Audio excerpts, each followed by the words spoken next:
A few days ago I made a video based on an article that says that the city of Cape Town has made a decision to ban off-grid inverters with regards to applications that they are receiving for people that want to do solar installations.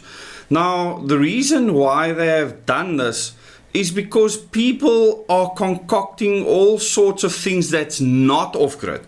In other words, they are using off-grid inverters, but then they are using other appliances, sync switches, relays, etc., that they are connecting independently of the off-grid inverter, still grid tying the system, and in some instances even backfeeding on the meter that says that while they're consuming electricity that they are actually exporting, which is obviously not true. And as I said in that video, the city of Cape Town is not going to allow you to have them pay for you consuming electricity. So they want to make sure that the people that install these devices, that they are certified, that they make sure that these installations are safe, correct, and actually what you say it is.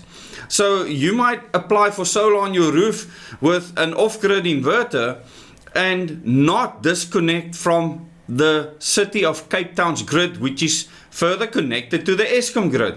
And as I've said in the last video, it causes huge disturbances on the grid when thousands of people coming to the grid, and there is no way of you knowing that that is actually safe. And the biggest problem here is when load shedding takes place and you can actually feed into a dead grid.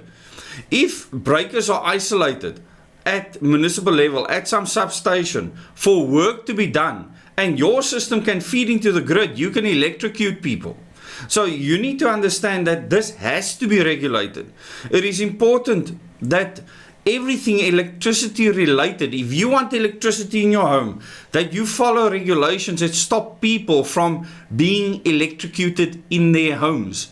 In fact, you can feed into the grid, into a dead grid, because in a dead grid you don't even need to synchronize, and you can electrocute someone in the house next door if you do not drop off the grid when it actually happens. So if people don't know what they are doing, for instance, if you have a petrol generator and you actually have a plug feeding into the wall, and I've seen people do this, you are powering, okay, that dead grid, and you can do that.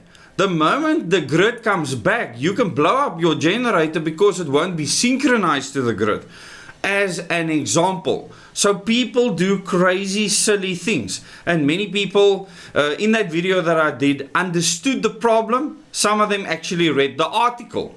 Other people blabber their mouths off, not understanding exactly what the problem is, saying that any hybrid inverter or any grid-tied inverter knows exactly what it's doing. This is not the problem. The city of Cape Town, and I've seen the pictures, are sitting with horrendous situations where people have concocted all sorts of their hybrid systems with multiple components conked together, and they are unsafe, very dangerous. So all I can tell you is be very careful to touch your plugs at this stage, because if you have not isolated the mains, etc., some idiot down the road might just electrocute you. Thanks for watching this. I hope you understand better now.